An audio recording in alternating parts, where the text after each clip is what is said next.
북미 정상회담 이후에 23일 만에 비핵화 후속 협상이 초읽기에 들어갔습니다. 폼페이오 장관이 현지 시간 5일 새벽, 우리 시간으로는 오늘 오후에 세 번째 방북길에 나섰다고 외신은 보도했습니다.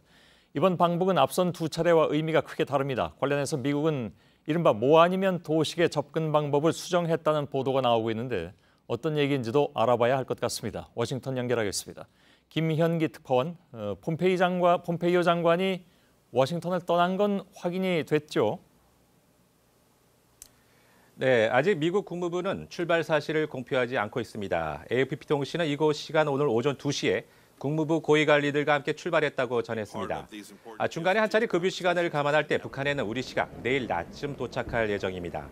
이와 관련 김영철 노동당 부위원장은 오늘 남북통일 농구경기 방북단의 숙소인 평양 고려호텔에서 조명균 장관 등 정부 대표단을 만나 내일 폼페이오 장관과 만날 일정이 있다고 확인했습니다. 예.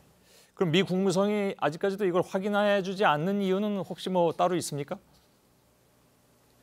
예, 지금 시간 여기 오전 7시를 조금 지난 시간이기 때문에 공식적으로 발표는 하지 않고 있습니다. 그렇군요.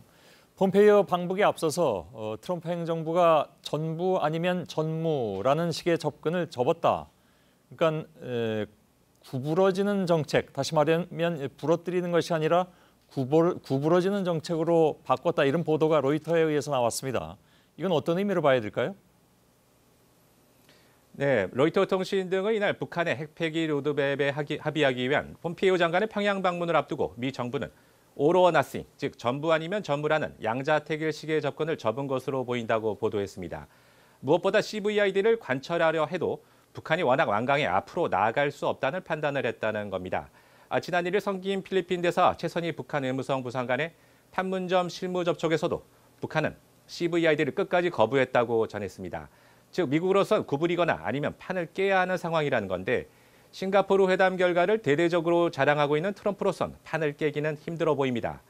로이터는 같은 맥락에서 CVID를 FFVD, 즉 최종적이고 완전히 검증된 북한의 비핵화란 표현으로 바꾼 것이라 보도했습니다. 예, 미국의 일부 언론 보도를 보면 이런 미국 정부의 자세 전환이 한국 정부의 중재 때문이다. 즉 한국 정부의 중재가 영향을 미쳤다. 이런 얘기를 하고 있는데 그 얘기는 어떤 얘기입니까? 네, 뉴욕타임스는 지난달 워싱턴을 방문한 한국 정부 고위 관리가 미 정부 측에 북한이 거부감을 보이는 CVID란 용어를 강요하지 말고 대신 상호 위협 감축, 즉 서로 상대방에 대해 갖고 있는 위협을 서로 줄이자는 표현으로 제안하는 게 어떠냐, 이런 조언을 했다고 보도했습니다. 이 시기 공식적으로 워싱턴에 온 외교 고위 관리는 지난달 18일 존 설리번 국무부 부장관과 회담한 임성남 외교부 1차관이 있는데요. 오늘 직접 문의를 했더니 간접적으로 돌아온 답변은 외교 당국 간 협의 내용을 확인해 주기 어렵다는 것이었습니다. 보통 부인을 하지 않을 때 쓰는 외교적 표현인데요. 다만 미국 정부가 한국 측 조언에 따라서 기존의 방침을 확 바꾼 것이다. 이렇게 단정하기는 어려운 상황입니다. 예. 자, 그렇다면 트럼프 행정부는 이번 3차 폼페이오 방북의 결과물로 뭘 기대하고 있을까요? 네, 구체적으로는 북한이 보유하는 핵탄두 개수와 보관 장소, 핵물질 제조에 사용되는 원심 분리기 개수와 위치, 핵과학자를 비롯해 핵 프로그램에 종사하는 인력 현황 등에 대한 내용을 제대로 신고할 것을 요구할 것으로 보입니다. 이런 구체적 성과물 없이 정치적 선언만 나온다면 미국 내 비판 여론은 더 커질 가능성이 큽니다. CNN은 폼페이오가 회담 결과물에 대한 압박 속에 평양으로 떠났다고 전했습니다. 예, 김현기 특파원이 워싱턴에서 전해드렸습니다.